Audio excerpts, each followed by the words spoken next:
Imam Al-Bukhari rahimahullah, babu innas salama yujzi minas sarm. Bab sesungguhnya salam cukup untuk menghentikan pertikaian. Bab sesungguhnya salam cukup untuk menghentikan pertikaian. Artinya ketika ada dua orang muslim yang saling bertikai, lalu salah satunya mengucapkan salam, maka dengan mengucapkan salam dianggap berhentilah pertikaian, dianggap berhentilah boikot-memboikot gitu. Berkata Imam Al-Bukhari rahimahullah, haddatsana Ismail bin Abi Uwais qal haddatsani Muhammad bin Hilal ibni Abi Hilal maula ibni Ka'ab al-Mudhaji an abihi annahu sami'a Aba Hurairah qal sami'tu an-nabiyya sallallahu alaihi wasallam yaqul la yahillu li rajulin an yahjura mu'minan fawqa thalathati ayyam fa idza marrat bihi thalathatu ayyam falyalqah falyusallim alaihi fa in radda alaihi salam faqad ishtaraka fil ajr wa illam yarudda alaihi faqad bari al musallimu minal hijrah. Telah menceritakan kepada kami Ismail bin Abi Uwais, ia berkata, telah menceritakan kepadaku Muhammad bin Hilal bin Abi Hilal, maulanya Ibnu Ka'ab al-Mudhaji, dari ayahnya bahwasanya ia mendengar Abu Hurairah berkata, aku mendengar Nabi sallallahu alaihi wasallam bersabda, tidak halal seseorang memboikot seorang mukmin lebih dari 3 hari. Jika berlalu 3 hari, maka hendaknya ia menemui mukmin tersebut dan mengucapkan salam kepadanya.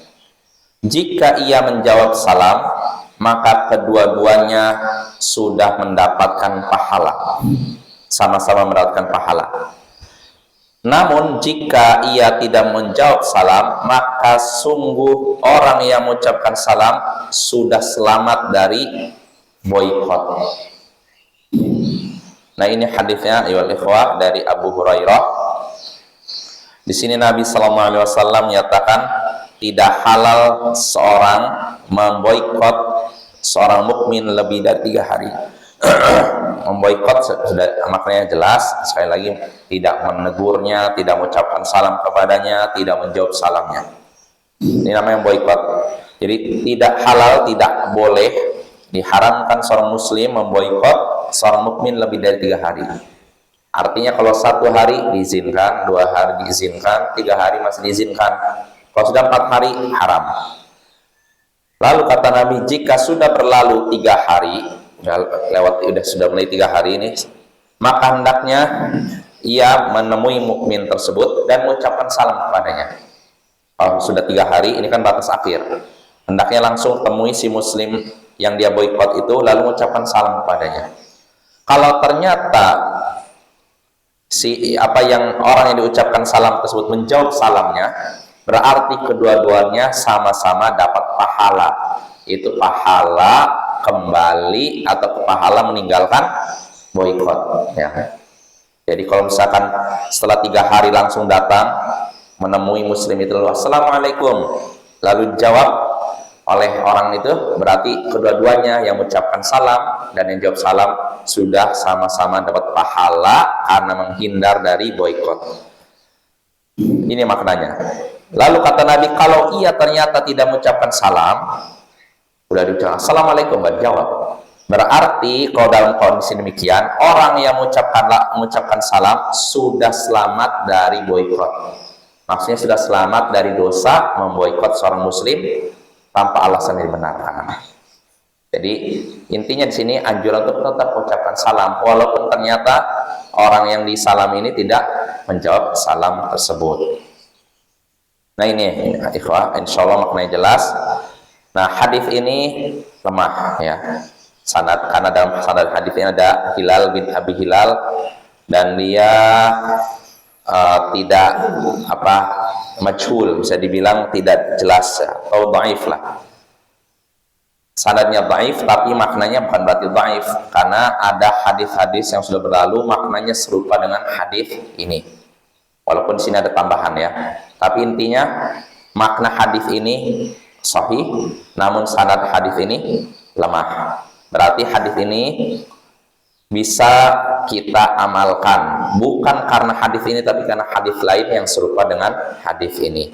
Makanya hadis faidah yang bisa kita petik dari hadis ini, pertama, diharamkan memboikot seorang muslim lebih dari 3 hari.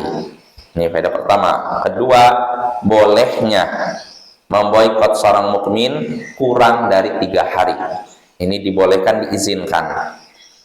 Lalu yang ketiga, anjuran untuk menghentikan boikot, perselisihan, pertengkaran dengan mengucapkan salam. Dan mengucapkan salam itu cukup untuk menghentikan boikot, cukup untuk menghentikan pertikaian. Jadi kalau udah assalamualaikum, udah dianggap selesai. Nggak mesti harus pelukan, nggak mesti ya, enggak. Yang penting udah salam, udah selesai. Lalu faedah terakhir, ancaman bagi orang yang tidak mau menjawab salam dari orang yang hendak menghentikan boikot. Jadi ketika ada orang yang menghentikan boikot, dia mau damai lagi, dia mengucapkan salam assalamualaikum tapi tidak dijawab, berarti yang mengucapkan salam sudah dapat pahala, selamat dari dosa. Yang tidak menjawab salam malah dapat dosa. Dan orang seperti ini, karena dia tetap mau memboikot padahal lebih dari 3 hari, dia akan terkena dosa. Kalau sampai 1 tahun, dia dianggap sudah menumpahkan darah seorang muslim. Wassallallahu ala nabiyyina Muhammadin wa ala alihi wa sahbihi ajma'in. Wa akhiru da'wana anilhamdulillahi rabbil alamin. Assalamualaikum warahmatullahi wabarakatuh.